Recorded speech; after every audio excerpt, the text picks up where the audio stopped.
Hello students, after discussing about the capacitance, capacitor, principle of parallel plate capacitor, and then in last we derive the value of capacitance of parallel plate capacitor, which is equals to C is equals to A epsilon naught by D। तो आज हम capacitance की value निकालेंगे कैसे, capacitor के spherical capacitor के। Parallel plate capacitor से ही spherical capacitor जो है वो बनाया गया है। तो प्रिंसिपल सेम रहेगा। कैसे बनाया गया है, जैसे आपने ये एक प्लेट ली, ये दूसरी प्लेट थी, आप इसको मोल्ड कर दो, इसको घुमा के मोल्ड कर दो, तो ये भी ऐसे राउंड में और ये भी ऐसे राउंड में हो जाएंगी। तो इनको जब कंप्लीट स्फेरिकल शेप में हम मोड़ देते हैं तो वो फिर क्या बन जाता है, एक पैरेलल प्लेट कैपेसिटर बन जाता है। तो हम शुरू से अच्छे से इसका डायग्राम बनाएंगे। तो देखिए स्फेरिकल प्लेट कैपेसिटर में क्या होता है, आप एक दो शेल लेते हो कंसेंट्रिक। एक शेल आपने ये लिया जिसकी रेडियस जो है वो a है, आपने इसको प्लस चार्ज दिया और सारे का सारा चार्ज जो है वो कहाँ आ गया, सरफेस पे। Due to the property of repulsion, conducting है तो रिपेल करेंगे, सारा सरफेस पे आ जाएगा। अब आपने इसको दूसरी शेल में एनक्लोज कर दिया। जैसे दूसरी प्लेट आप पास ले आते थे तो इस शेल को दूसरी शेल में एनक्लोज कर दिया जिसकी रेडियस जो है वो क्या है, b। अब ये अनचार्ज है, जैसे आप अनचार्ज प्लेट लेके आते थे, ये वाला शेल क्या है, अनचार्ज है। लेकिन due to this positive charge on first shell polarization होना शुरू होगा और पोलराइजेशन की वजह से नेगेटिव चार्ज इस शेल के अंदर आपको शो होना शुरू हो जाएगा। और बाहर कौन सा चार्ज आएगा, दूसरी साइड क्या आता था, पॉजिटिव। लेकिन आपने पैरेलल प्लेट में देखा कि पॉजिटिव चार्ज जो है अगर रहेगा तो पोटेंशियल थोड़ा कम होगा, कैपेसिटेंस ज़्यादा नहीं बढ़ेगा। लेकिन हमारा मोटिव होता है कि कैपेसिटेंस जो हो मैक्सिमम हो ताकि मैक्सिमम एनर्जी स्टोर हो सके। तो आपने पैरेलल प्लेट में क्या किया था, सेकंड प्लेट के पॉजिटिव चार्ज को अर्थिंग करके न्यूट्रलाइज कर दिया था। यहाँ पर भी हम वही करेंगे। इस आउटर शेल का आउटर पार्ट को आप अर्थिंग कर दोगे तो जिसकी वजह से जो बाहर का पॉजिटिव चार्ज है वो सारा पॉजिटिव चार्ज जो है वो क्या हो जाएगा,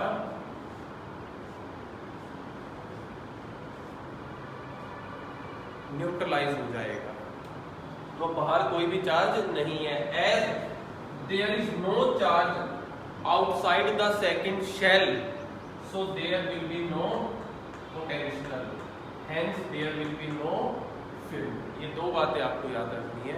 जब इस शेल से बाहर कोई चार्ज नहीं है तो वहां कोई पोटेंशियल भी नहीं है, कोई फील्ड भी नहीं है। सिमिलरली इनसाइड दिस शेल, इस शेल के अंदर कोई चार्ज नहीं है तो यहाँ पर भी कोई पोटेंशियल भी नहीं है और कोई फील्ड भी नहीं है। चार्ज कहाँ है, इस शेल के बाहर और इस शेल के अंदर। तो जो फील्ड है वो इस रीजन में ही होगी और फील्ड की डायरेक्शन पॉजिटिव से नेगेटिव, तो ये डायरेक्शन होगी आपके पास इलेक्ट्रिक फील्ड। तो अब ये आपके पास क्या बन गया, एक स्फेरिकल कैपेसिटर बन गया है। एक प्लेट ये थी जो राउंड में शेल बन गई, दूसरी प्लेट ये थी, फिनोमिना वही रहेगा और ये दो कंसेंट्रिक सर्कल्स हैं। तो हम क्या लिखेंगे, it consist of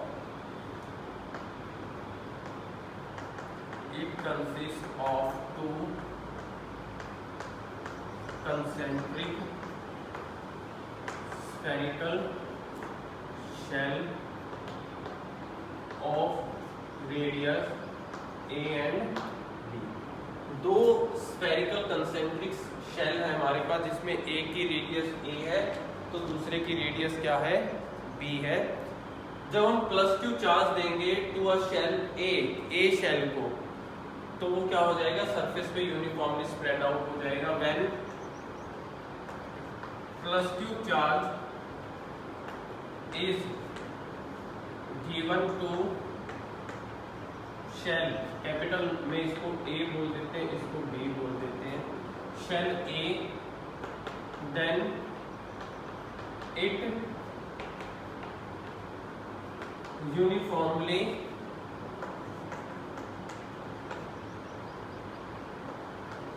spreads on surface. तो वो चार्ज जो आपने दिया वो पूरी तरीके से सरफेस पे क्या हो जाएगा, स्प्रेड हो जाएगा, और नेगेटिव चार्ज इंड्यूस हो जाएगा दूसरी शेल के इंटरनल पार्ट पर, and negative charge induced in inner side of shell B, और पॉजिटिव चार्ज बाहर की तरफ आएगा जिसको आप न्यूट्रलाइज कर दोगे, तो हम लिख देते हैं positive charge outside of shell B is neutralized by earthing the outer surface of shell B। Shell B के आउटर सरफेस को आपने अर्थिंग करके उसको न्यूट्रलाइज कर दिया, तो अब सिर्फ क्या रह गया है, नेगेटिव चार्ज रह गया है। तो उसके बाद आपने क्या डिस्कस किया, hence electric field is zero, कहां कहां, दो जगह, outside the second shell and inside the first shell, outside the shell B and inside the shell A. Electric field और पोटेंशियल जो है वो दोनों ही क्या हो चुके हैं, जीरो हो चुके हैं। तो जो इलेक्ट्रिक फील्ड है वो सिर्फ कहाँ है, तो आप लिखोगे so there is a electric field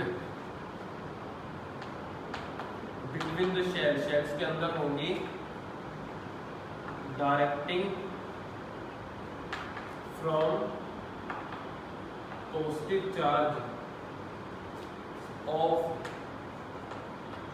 shell A to negative charge of shell B, ये direction from positive charge to negative charge। तो आपको पता है पोटेंशियल बाहर भी नहीं है, पोटेंशियल यहाँ भी नहीं है, तो नेट पोटेंशियल क्या होगा, जितना इस पे है उस पे से माइनस कर देंगे पॉजिटिव वाले को। बड़ी टर्म कौन सी है, ये वाली है, ये वाली, ये, क्योंकि इसकी रेडियस स्मॉल है। और आपको पता है पोटेंशियल के फॉर्मूले में अपोन में आर आता है, तो इसका सेंटर से अगर इसका डिस्टेंस ज़्यादा है, इसका कम है, तो इसके पोटेंशियल की वैल्यू ज़्यादा होगी और इसकी क्या होगी, कम होगी। तो अब हम क्या निकालेंगे, नेट पोटेंशियल, नेट पोटेंशियल। तो वो जो नेट पोटेंशियल V होगा वो इक्वल होगा VA माइनस VB। VA का पोटेंशियल कितना होगा, plus charge Q 4 pi epsilon not, और रेडियस कितनी है, small a, minus charge Q, minus इसलिए लगाया है क्योंकि माइनस का साइन है, वरना तो नेट निकालने में प्लस होते हैं यहाँ पर, 4 पाई या B। पोटेंशियल आप यहाँ लिख सकते हो, नेट पोटेंशियल ऐड हो गया होता है, टोटल लिख सकते हो, पर यहाँ माइनस आ गया क्योंकि ये साइन माइनस का था। ठीक है, तो अब देखिए कॉमन क्या लिया,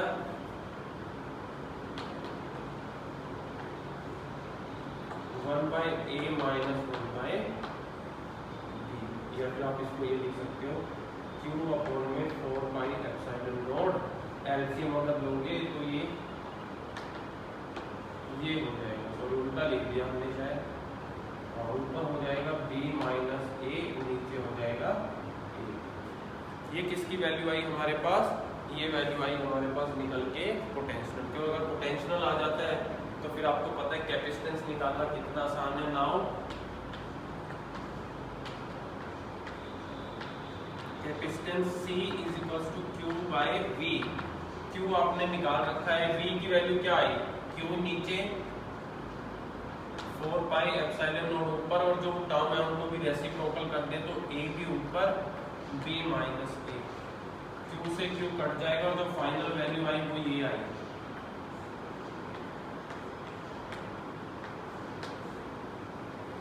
ये है हमारे पास कैपेसिटेंस किसका, स्फेरिकल प्लेट कैपेसिटर आप जिसको बोल सकते हैं, स्फेरिकल कैपेसिटर का जो कैपेसिटेंस आया निकल के वो ये है डिपेंड करता है किस पे, दोनों की रेडियस पे। ऊपर दोनों की रेडियस की मल्टीप्लाई, नीचे रेडियस का डिफरेंस, और इनटू में इस फैक्टर से आपने मल्टीप्लाई कर दिया। तो देखिए पहले प्लेट के केस में वो ए और डी की टर्म में था कि शीट का एरिया कितना है और उनके बीच का गैप कितना है। यहाँ रेडियस आ जाती है शेल में, तो वो किसकी फॉर्म में आ चुका है, रेडियस की फॉर्म में आ चुका है। आने वाले जो होंगे वीडियो होगी आपकी, उसमें हम कैपेसिटेंस निकालेंगे सिलेंड्रिकल कैपेसिटर का। तीसरी शेप आ जाती है हमारे पास सिलेंड्रिकल।